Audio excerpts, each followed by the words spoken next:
Okay. All that bit.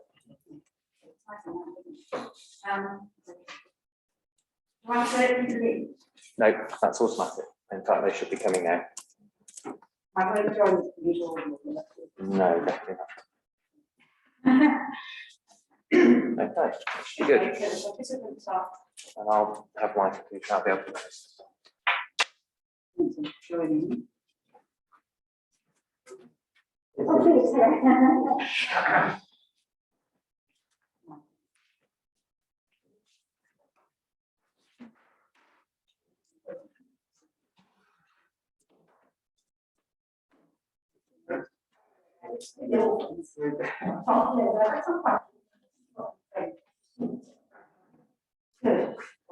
15 now.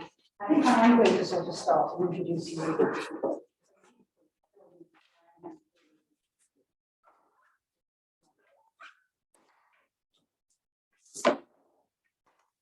Okay, so I am going to start. I think there's still some people joining online, but you know, we've got to be finished by 2, so it'd be nice to start now.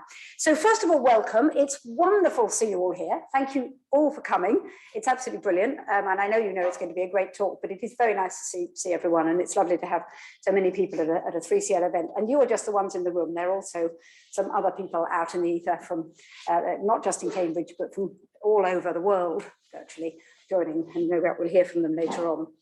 So I'm Louise Gallagher, for those of you who don't know me. I'm one of the co-directors of the 3CL, and Felix Steffek, who's sitting at the back, is the other co-director. And today we welcome Ignacio Tirado, who is Secretary General of UNIDROIT, which is the Institute for the Unification of Private Law in Rome, but he is also a professor at a university in Madrid, which I'm not going to say in Spanish because it'll be embarrassing, so I'm going to call it the Autonomous University in Madrid. And he is, among many other things, an insolvency law specialist. So just picking out a few highlights so that you know what he's going to talk about comes from. He's worked for the World Bank and with the IMF and been involved in insolvency law reforms in about 20 countries or more. He's written very widely in the area. He co-wrote with actually some of the people who are joined us online and others a book about a modular approach to MSME insolvency, but he's also written very widely in other areas. And he's, among other things, he's a member of the EU expert group on insolvency and restructuring, but he's done lots and lots of other insolvency work over the years. Now, our online attendees, just a few housekeeping matters. Please mute yourself. Perhaps you can't. I don't know, it's a webinar, maybe you don't need to do that. But in the Q&A, if you could, which there will be time for Q&A, please use the raise hand function if you're online. If you're in the room, obviously, please raise your hand. And I'll try and moderate you both equally, as it were. But for the online people, we will upgrade you to a participant, and then you can ask your own question, because it seems a bit silly to just write it down and then me read it out. We are recording the session, but we won't record the Q&A, we never do. And therefore you can say exactly what you like because it won't go down for posterity. Okay, so I think I'll now hand over to Ignacio and come and give this talk. Thank you. Right, so how can I get to see that? Right, so I just put this up here? Yeah, do you need to be able to see the slides as well? Well, it'd be good. Rather than on, yeah, My memory is frail, as they say. there you go. Yeah. All right, will that be? So yeah, I'll just move it here. Yeah, okay. Right. Thanks very much, very kind. Okay, well, first of all, thanks so much to Professor Gulliver and to Professor Steffek, to Louise and Felix for inviting me to this most prestigious venue, and to the Center for Corporate and Commercial Law. Huge thanks also to the students that are here today that already had to put up with me for an hour and 45 minutes this morning. So your, as people say nowadays, your resilience is much appreciated. Also, thanks very much to the rest of the students that are here and researchers, and also to those who are connected online. I think I have a fairly big group, well, relatively big group of friends, colleagues, partners in crime for the work in insolvency connecting online. So I apologize to them for saying things that they already know, but they're kind enough to join.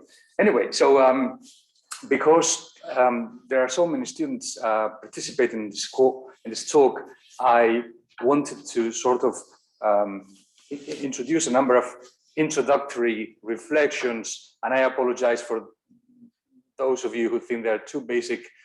Actually, otherwise, the problem is that the content of this talk might be a little bit too technical. So I hope that will not be the case, and I will be able to convey the main message that I want to convey. What I'm going to do is, notwithstanding the very unsexy title of the topic, is to provide an overview of how the treatment of financial distress and insolvency generally started to be dealt with hundreds of years ago. Well, mostly I will start from the beginning, the end of the 19th century and the models that arose in the 20th century, and how they have evolved until the moment where we are now.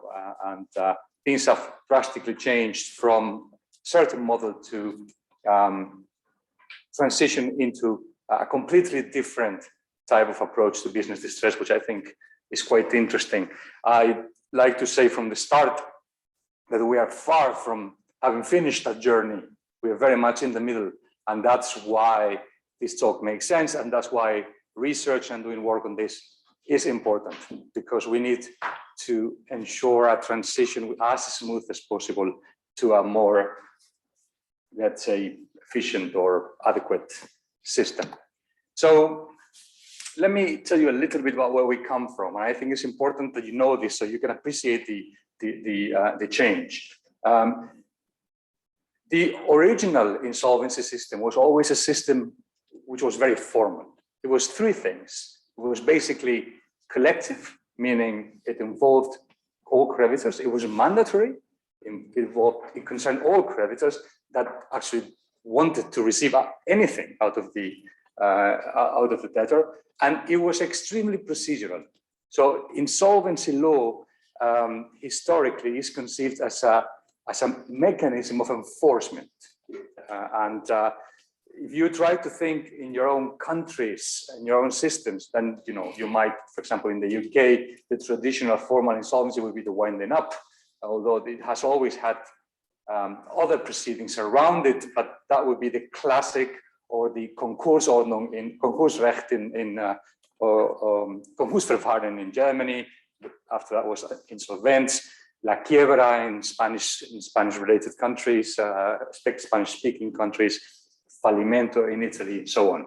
So these procedures had those three components, which are very important, and they also constituted exceptional law, which means because they were aimed at providing a solution to a situation of market failure or of exceptionality to a certain degree, they include a number of rules which are a complete change from the normal market system. And I can give you some examples here: effects on contracts, on executory contracts, stays of actions, and other exceptional remedies like avoidance of transactions and so on. So this was the classic system. This classic system took place mostly in court. So there was because it was a procedural method of dealing with the problem, it was run in the courthouse, and the majority of systems had rather inefficient, slow systems of procedural systems, and there was no exception for insolvency cases. So the situation of this traditional model was quite bad, if we think about it. I don't think there is any other area in the law in which the legal framework provides for a less successful, satisfactory outcome. So it's not only that the businesses are in trouble, it's that the whole system is non-functional and hasn't been functional for forever. And this is the main problem. Right? So it's a completely unsuccessful legal framework, mostly, however, because of institutional problems rather than design. So I've identified here very briefly some of the outcomes. It is insolvency systems, as generally described, were very scarcely used. Actually, if you look at countries, let me take the example of Mexico, for example. If you look at Mexico, which has a relatively modern insolvency system, however, at least when I looked into it, it had like 20, 30 cases. Basically, no one used it. Does that mean that Mexico is a system where there is no business failure? On the contrary. All it means is that the system is not used because it's not perceived as useful. So there is a paradox with the numbers, with data, which is the fewer insolvency cases, formal insolvency cases, the worse the system works because the market participants just don't use it. So don't be fooled by interpreting data in this area is quite difficult. And the result is that these systems normally provided for a vast majority of liquidations. And by liquidations, I don't mean sale of the business, which is probably a very efficient way to liquidate, but rather piecemeal liquidations or sales of the assets on a breakup basis. So this is mostly the outcome. What are the reasons for this? First of all, let me just say the main reason for this failure is probably institutional. Too procedural, too rigid, too time-consuming. A business in insolvency in a courthouse is like when a car in the movies falls in the water. You see the water starts coming into the car and the person just can't breathe. This is exactly how, so after a few weeks, unless the system is very efficient, there are very few of those. The persons inside are going to die. And this is what happens with business failure in court. So why doesn't it work in its classic definition? Creditors, let's look at creditors, for example. Secure creditors. Well, in most countries, secure creditors for years and years, and now it's a bit less, but was the case until very recently, pretty much in every civil law jurisdiction and in several common law jurisdictions. Secure creditors had, especially as I say in civil law jurisdictions, mostly fixed security rights. So security rights over mortgages, over land, over real estate property, and security also over tangibles and intangibles, but which were fixed. It was not floating. This is coupled with the fact that most of these banks or lenders would normally have the support of their own central banks to over-collateralize. So this was not only not a problem, but it was encouraged by supervisors and regulators.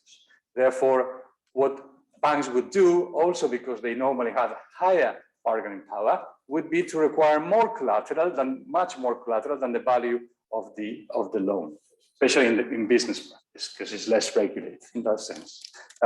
So if we have a lender which has a large portion of the debt, which is secured with fixed assets, therefore independent completely of the success or failure of the business, and they can enforce and be fully repaid whatever happens to the business, the incentive to go into court is absolutely none.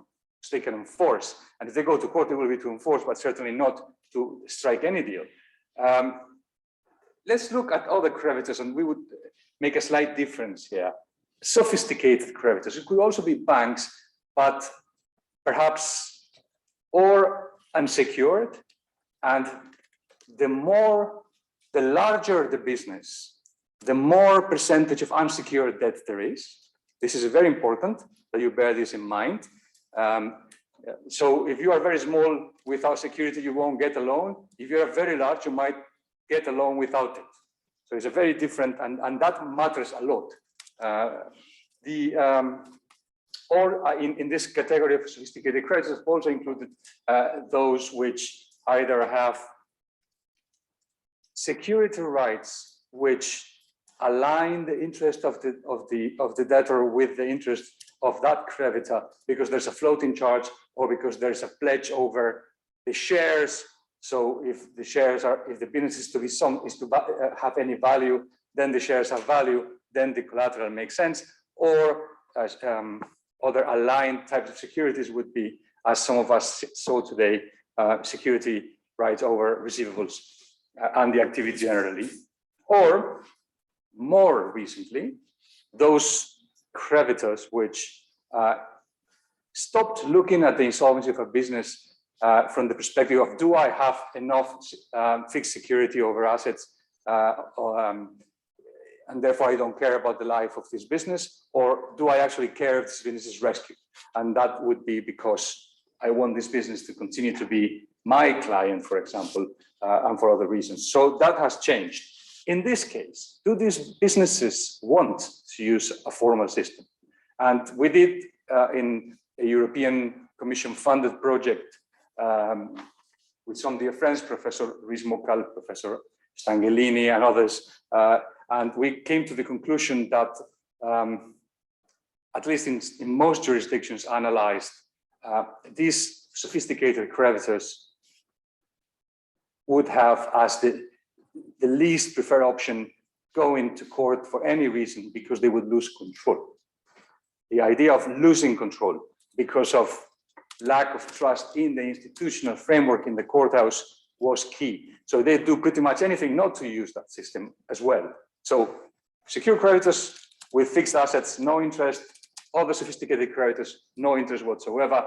Operational creditors, of course, no interest, because if you are a commercial, a creditor who provides commercial credit to a debtor, the debtor is in formal insolvency, you are not going to do it anymore. You're going to stop giving credit, commercial credit to this debtor very, very reasonably. And so generally, there is pretty much no one who wanted this solution and who do anything to prevent that solution from actually being used. In the case of debtors, the explanation is very evident for large debtors. There's a fear of loss of control. There's more difficulty in the negotiation of a solution, loss of investment. The same with medium-sized debtors, who are actually quite forgotten in many of the legislative reforms. But there might be a difference, though, in the case of small and micro businesses. These types of businesses might be more comfortable with a formal in-court type of procedure, especially if it's well drafted. The reason being that at a certain point, their main concern is a personal discharge of the debt. So there are social considerations involved here.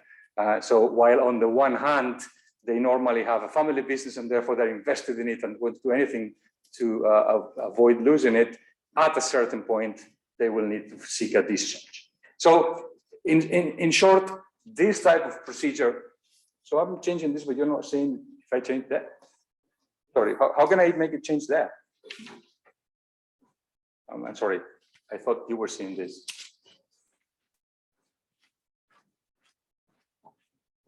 No, it's just changing here, but not there.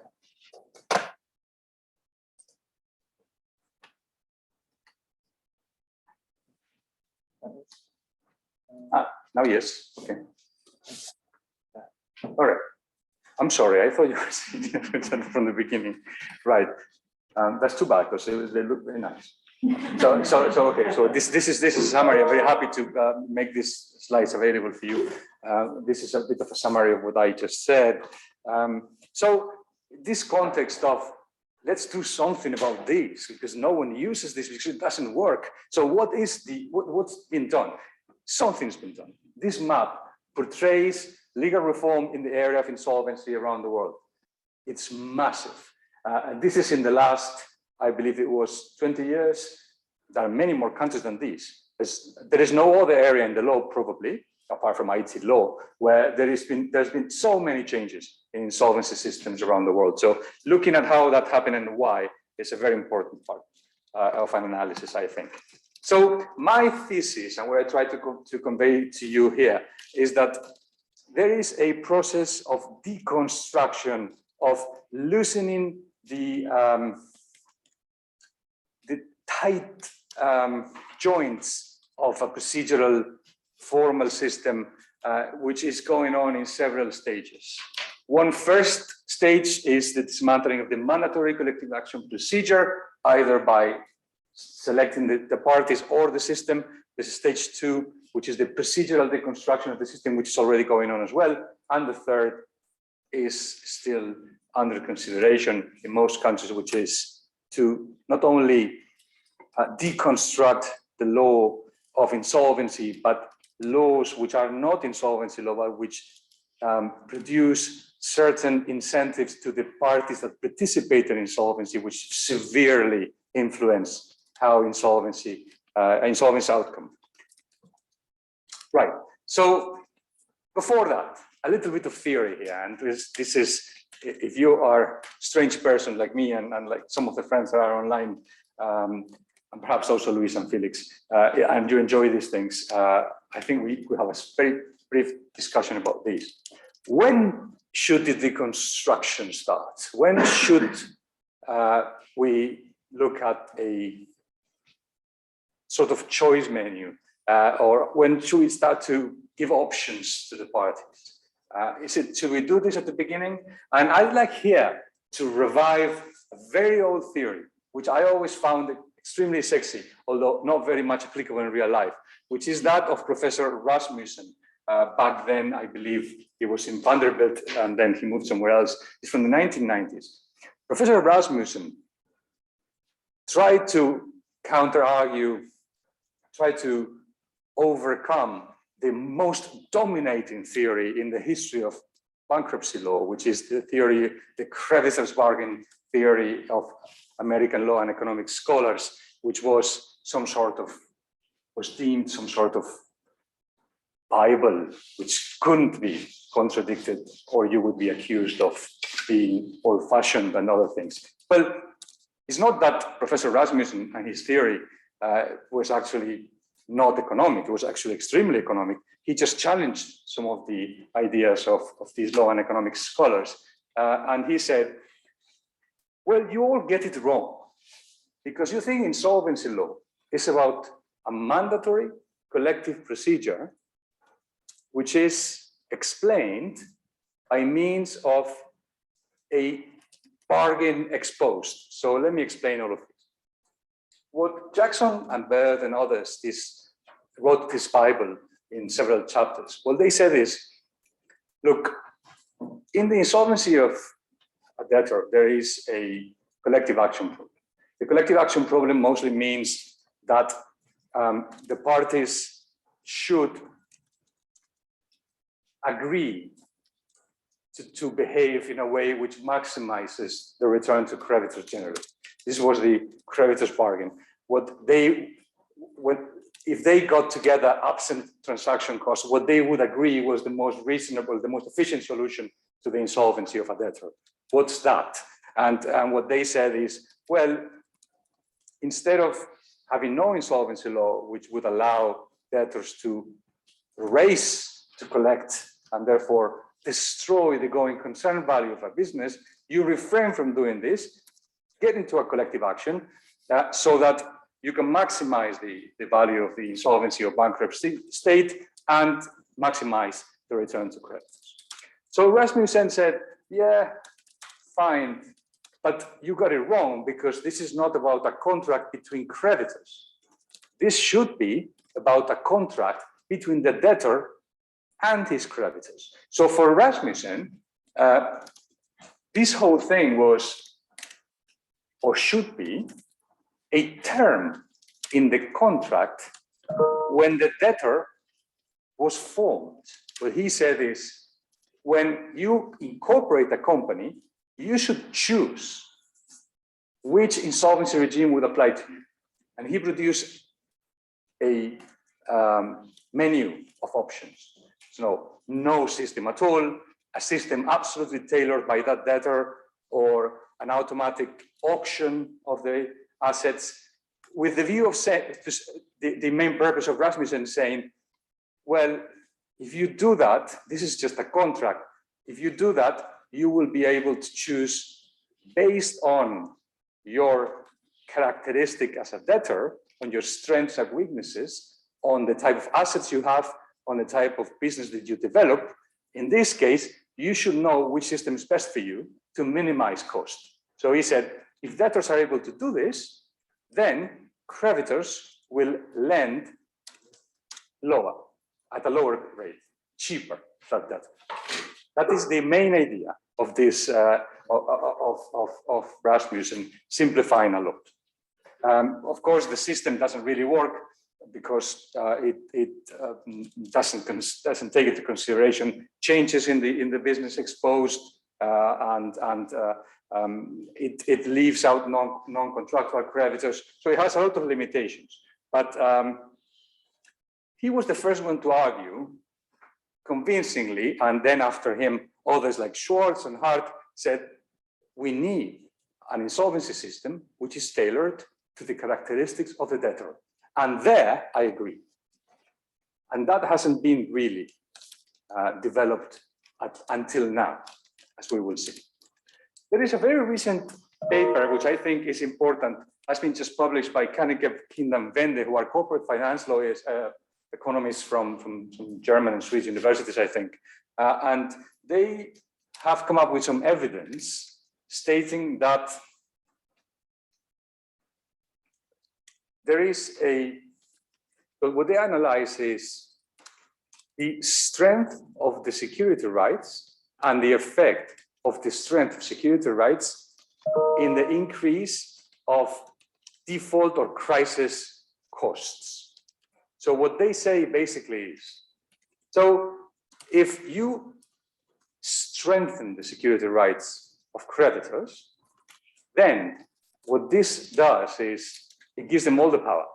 So as the business progresses and develops, there is a moment in which shareholders and managers started to fear, because they say, if things go wrong for me, then creditors will be able to impose a solution and get everything. And we have no way of having any value upstream.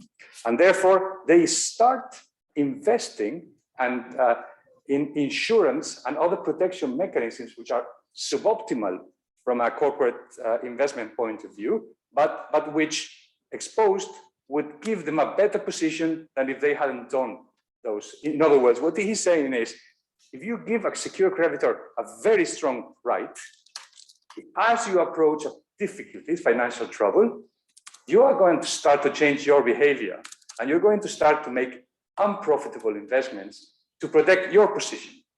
So the extent to which this change in behavior outweighs the savings that you manage to get by giving strong protection to creditors, you should do it or not. And what they find out, although the paper is, let's say, questionable, is for small companies, for small businesses, it's best to provide very strong secure creditors' rights. For larger entities, no. It's actually inefficient to provide too strong secure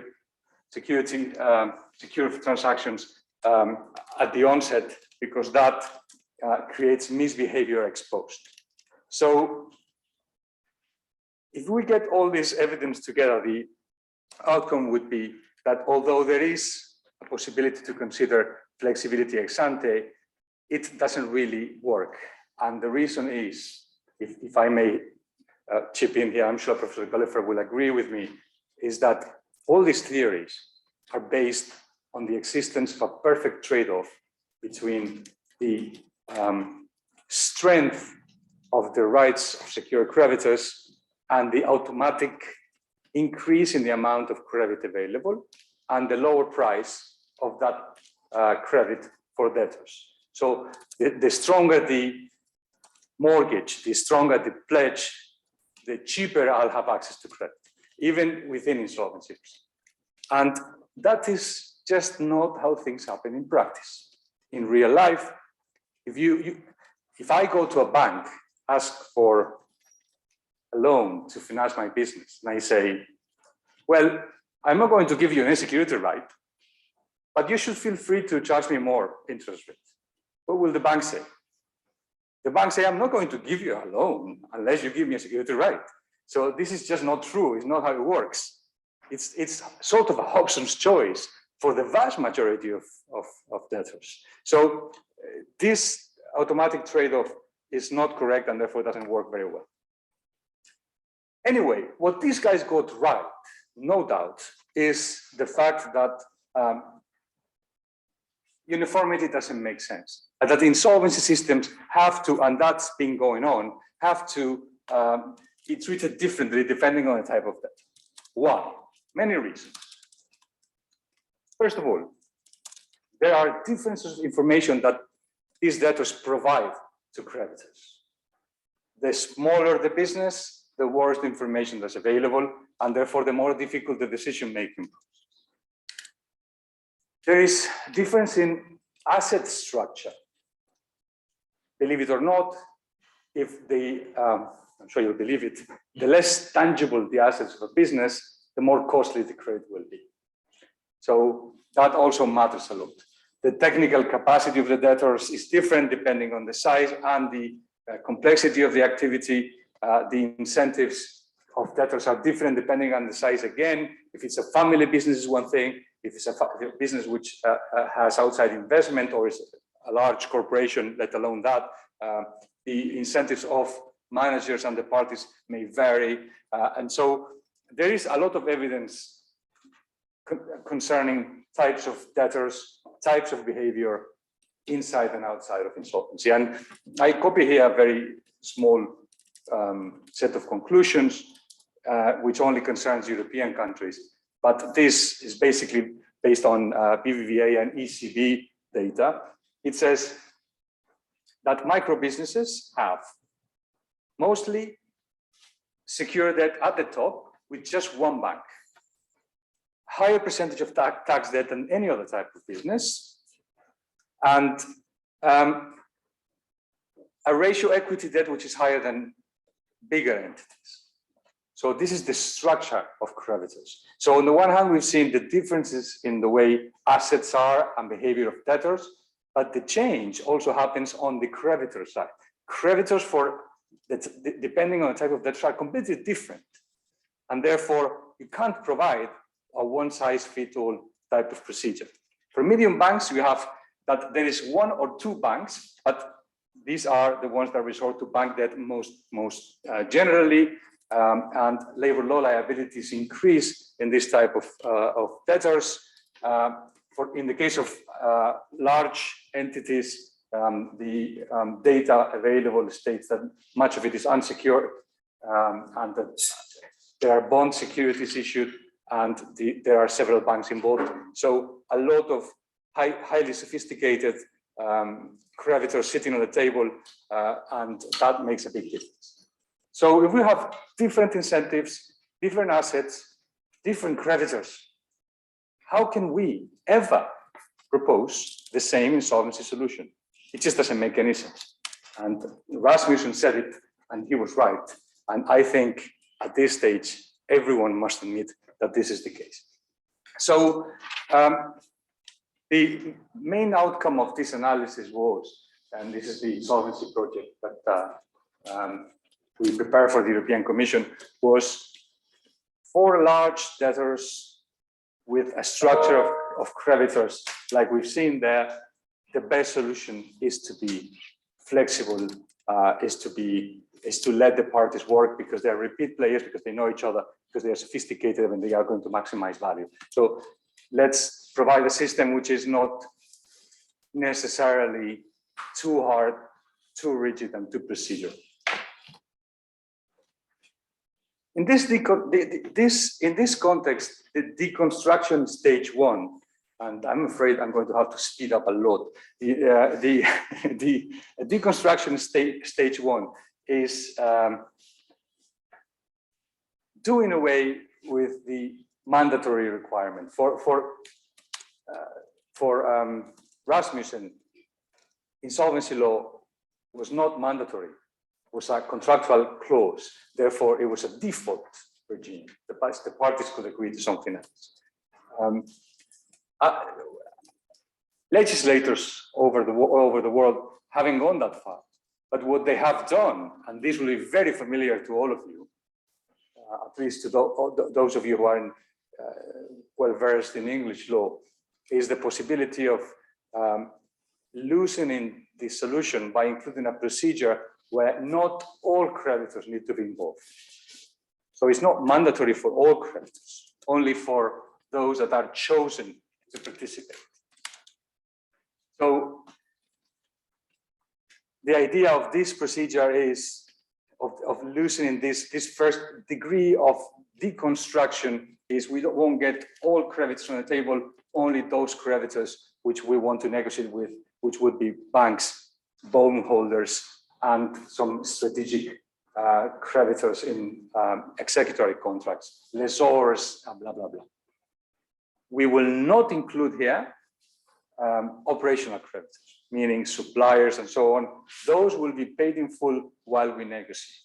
And we also won't include non-adjusting creditors. We will not negotiate with tax authorities. These things are normally left outside. So the way to deconstruct and find a solution is for large entities, because this only works for large entities, is let's cherry pick the creditors that will participate.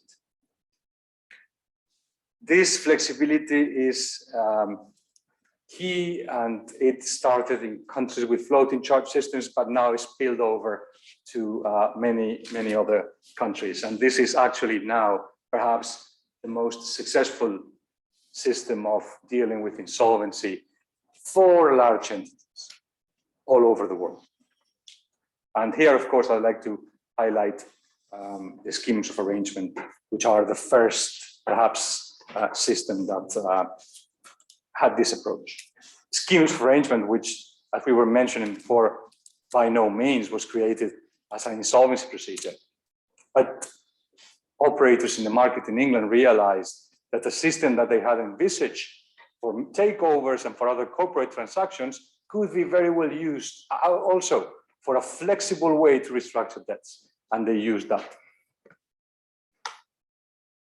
What's the main advantage of this type of procedure? Low or no reputational damage, so the going concern value is preserved, and the decisions, this is very important, are adopted by the best monitors. And who are the best monitors? The best monitors are normally sophisticated creditors who know the business, normally lenders. Yeah. So it's okay. All right. So, okay. So I just say that while this first level or stage of deconstruction is very important, this stage of deconstruction has its problems too. And the reason is that this type of restructurings, which don't involve of creditors, this is done on the basis that non-participating creditors will be respected, and therefore their liabilities won't be restructured and they will not suffer any damage. But there is a problem with that presumption. The problem being that these type of agreements not only restructure liabilities, they also restructure the assets and the business often.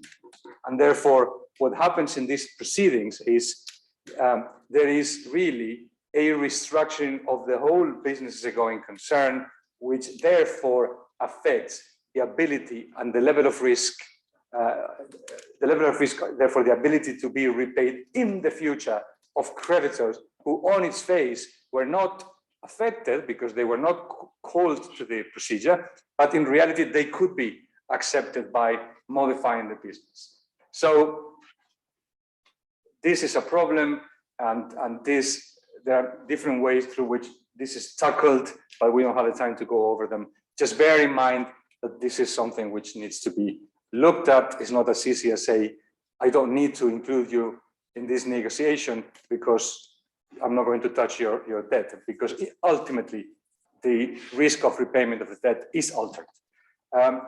Second two, very important, this is happening. And this is, even if we must have a formal procedure, therefore, in a way, go back to the old model and provide a solution to the business financial distress in the context of a courthouse, as we saw, might have been interesting for small debtors. In this case, there is a way to provide, to deconstruct the procedural structure of this insolvency system. Because procedurally, that was part of the main problem. Things were too slow and value destructive. but there is a way to loosen the procedure in a way which is much more flexible and which entails fewer costs. And this new approach to procedure, which is very similar to what happens in the US, especially in Chapter 11, is a procedure, but it's not a formal procedure, is the future of procedural law in insolvency proceedings. What will be the main terms of this second wave of deconstruction of that initial formal level? First of all, a modular structure. And for this, my colleagues, Gianni Sara, Ron Davis, Wismo Calvar, Romain, Edith Mevorak, Alberto Mazzoni, and others should be credited. We came up with the idea of this modular approach, which has been now adopted in at least considered for adoption in international instruments. The idea would be a procedure is declared, and as unlike was usually the case, where automatic effects happened and there was no way to choose them, in this new procedure, things are different. The parties who will be the ones that will bear the cost will be the ones that will select, as if they were modules which were unpacked from a core, which effects of an insolvency procedure to select, to use in one system. For example, it will not be mandatory to have an insolvency practitioner appointed. It will not even be mandatory to have a stay of enforcement. Only if the parties so request and are prepared to assume the costs, these modules will be selected by the parties. So it's a way to create some sort of menu within a formal insolvency procedure, which has the benefit of adjusting to the circumstances of the debtor and substantially reducing the costs of the system. This might seem obvious to you, but this is a revolution in the way procedural law is used, at least in civil law countries. So this is something which could be very important. The idea behind this structure is that parties are best placed to select the tools appropriate in each case, and therefore several rules are included in the decision-making process of these procedures, according to which, if there is, for example, creditor passivity, the creditor will suffer the consequences of that. This is especially important in small businesses where, for example, banks don't take interest in the case. If you don't take interest in the case, then a plan might be imposed on you because your silence will be deemed a positive vote in a plan, to give you just one example. The lowest institutional involvement, of course, automatically entails lower costs. And as I'm sure you realize, this is key, especially in insolvency cases for very small debtors, where there are no assets left in the case. Finally, the game changer, which is part of this new generation of deconstruction of the system, is IT. Even in formal procedures, auctions will be held through platforms, the sale of the assets through online platforms which can be accessed by everyone, not just by bidders in an auction. Notifications will be done electronically. All this drastically reduces the cost of procedures and enhances transparency, and therefore is a huge, massive improvement as compared to a traditional procedure. Deconstruction stage 3, and I'm finishing really. All of this is lovely, but won't work unless a new stage in development actually is considered. And you can't just change insolvency law if you want to have a good insolvency system which is working. You need to change other areas of the law. One of them, for example, in many countries, not in the UK, but in many countries with less sophisticated systems, is a massive improvement in the financial information available for the parties. While some very sophisticated creditors can access adequate financial information, ordinary creditors will not. And therefore, the reliability on the financial information provided by the debtor is key in the adequate and efficient decision-making process. So that needs to the system needs to be bolstered at this end too. And perhaps the most important one is the adequate regulation and supervision of the banking system. There needs to be a way in which a balance is struck between what's reasonably supervision of the banks as creditors, saying you don't incur too much debt, you don't behave too aggressively, you adopt a decision which not only is short-sighted, but actually sees the investment as one which is worth rescuing a business which has going concern viability going forward, instead of just enforcing and other elements which do not have to, they're very, very important. We don't have the time to go over. So take my word for it.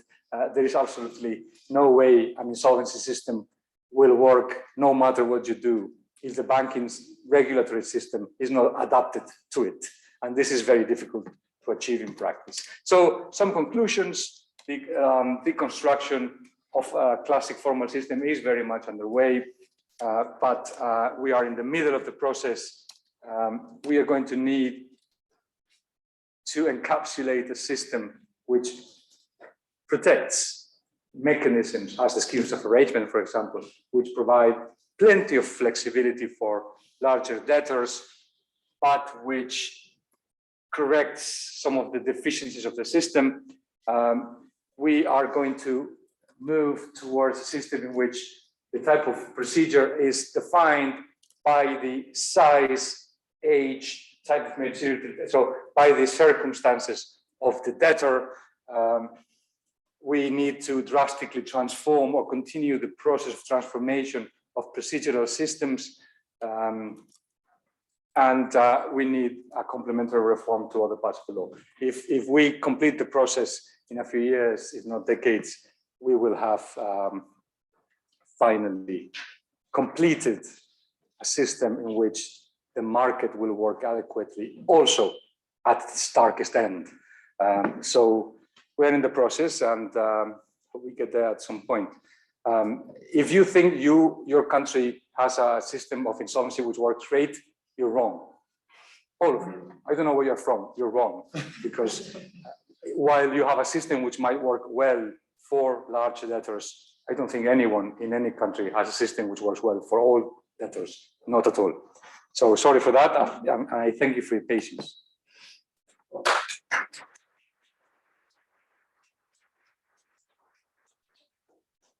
Indeed, Ignacio, I'm very aware that we probably do have a few minutes for questions, but I know that some students will have to go off to seminars fairly soon, so feel free to sort of go off if you need to. But perhaps we'll just see if we do have any particular questions from anyone in the room or anyone online.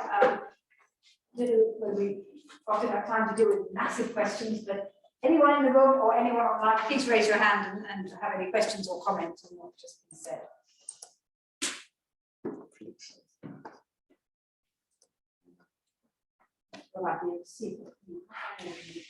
I'm assuming that those who are online would have lots of comments. Well, there's a question by Ted Janger, professor of law from Brooklyn, but Felix wanted the floor too. There's a question from Ted. Okay. Yes, take Ted. I can't, sorry, I'm not seeing this at all. Should I take Ted or well, Ted says, is the need for more flexibility necessary for the bigs or just for smalls? Well, flexibility is appreciated mostly for bigs generally, while when it comes to procedural flexibility, it would also be important for smalls, but not only for smalls. That would be the idea, I think, to that. Fine. So, Felix, did you have a question? Yes, please. So first of all, thank you for this tremendously inspiring talk. I really enjoyed it a lot. Just a couple of comments and then 2 questions, and you can just pick and choose what you find interesting. So first of all, I very much agree with your main thesis, both in terms of analysis and the way forward. I think that we can learn from the development of corporate law and corporate governance, which essentially has seen a similar process, kind of going away from one size fits all towards modular approaches. Essentially, taking this from, let's say, economic theory, agency problems, for example, are different in different businesses, both in terms of solvent and insolvent businesses, requiring different solutions. I also very much agree that the relationship between corporate insolvency law and banking regulation is under research and definitely under regulated. So I, very much, agree with bringing that onto the agenda. I think there's a lot going on. My questions are, I think, first of all, so credit is priced ex ante, right? So at the moment when credit is provided. Now, the modular approach, as I understand it, is more kind of an ex post approach where once financial distress has set in, you pick and choose. Now, I think that probably, now I'm speaking from a position of supporting the main direction, but probably we need to solve that in a way. Now, again, I think we can, and I think that has always been a challenge to the Rasmussen's approaches, where I think they've also kind of failed to provide solutions. That's why I think it was one reason why they stalled at some point in the 90s. Now, however, I think from corporate law, we can learn that majority decisions is a possible way forward. So I do think that this transition process from the ex-ante provision of credit to later ad hoc decisions can be managed by perhaps majority decision, assigning power to certain majorities or decision makers to manage that transition process. But I would be grateful if you could perhaps expand on this. And also, I mean, if I was against this approach, which I'm not, I would perhaps say, well, is that not a big agenda for supporting redistribution from strongly adjusting creditors to weakly adjusting creditors, or strongly negotiating actors to weakly negotiating actors? Because opening up this can of freedom will benefit those who can use it, and will lead to redistribution from those away who can't use it. So that would be kind of, I think, a political issue that perhaps these proposals may face. But whatever you find interesting. No, both of them are very, very interesting and very good points, of course. The first one, so the modular approach, or the modularity, especially for small businesses, as we expressly proposed in writing, and is neutral as to the risk distribution of creditors. So all we're trying to do is we purport to provide a procedurally flexible system, which all it will do is whatever the allocation of rights is provided for generally by the law won't be affected by it. So if a system gives an absolute priority to the secure creditor, that's not going to be altered. What the modular approach will do is alter the way in which this is channeled in a procedure. And so there is no effect exposed on the ex-ante allocation of rights. We didn't intend to do that, because that would, I mean, in the book, we do talk about how banks might have been more careful, but that's a different thing. So there is no trade-off there, at least in our model. If a bank should have 100% of the proceeds over the collateral, that doesn't change in the system. We just try to make sure, actually, for example, the modular approach makes it voluntary, even a stay. So, and the modular approach provides, for example, a red bottom, so that if a debtor is trying to seek a plan, but the majority of creditors realize it doesn't make any sense because there's no viability, you can stop the system very quickly and convert it into a liquidation. So there is no amendment to the substantial rights of the parties there. And to the second one, the second one was, sorry. Is this a kind of a redistributional agenda? Yes, right. Well, I don't think the idea of flexibility and eliminating this mandatory requirement, as with schemes, for example, is that, well, you choose with which creditors you look for a solution on the basis that you don't touch the liabilities of other creditors. You continue to pay those debts. They are not affected by what you're doing. So the privity of contract is not affected in a way. But as I said before, this is not really true because you restructure the business, therefore you're actually externalizing on non-participating creditors a risk. I agree with that. So I didn't have the time, but we do have some ideas. Well, we, in this case, it's as to how to reduce the risk of externalizing the risk on non-participating creditors in more flexible proceedings. But of course, that's the key. Yeah. There are questions. Yeah. There are also questions here. We have some questions in the chat. I'm going to take one. And Jenny, I'm sorry, I don't think we're going to have time to take your questions. We really are going to have to stop. I know people have to go. But there's one from Prona Das. Is the International Convention on Cross-Border Insolvency equipped with all these deconstruction stages? Hopefully that could be a very short answer. No, it has not. It's purely a jurisdiction applicable law type of. If you're talking about, if this is talking about the ancestral model law, I imagine, or what is it talking about? What is the International Convention on Cross-Border Insolvency? I assume it's the model law, right? The model law. No, if it's a model law, no. If I understand correctly, and apologies if I don't. There's a question by Jenny Payne. I know, but I'm afraid we're going to have to stop. I'm very sorry, but I'm very aware that people have to go. So perhaps we can deal with Jenny's question when we bring the formal proceedings to a close, so anyone who has to go off to the 2 o'clock seminar can go. Does anyone know, is there a seminar in here? I'd be surprised if the room isn't in use at 2 o'clock. Sorry? I'd be surprised if the room isn't in use at 2 o'clock. Right, I think we are going to have to get out of the room. Okay, but just to say that Jenny's question is exactly Phyllis' second question, so I think that is pretty much the same. So well, anyway, we can perhaps follow that up later. So I just thank Ignacio very much. I hope you found that interesting. We'll also have to stick one more clap and then. thank you so much.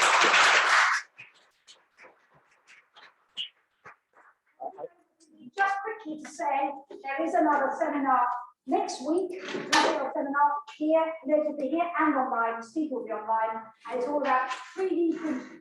So it's completely. Sorry, I tried to make it.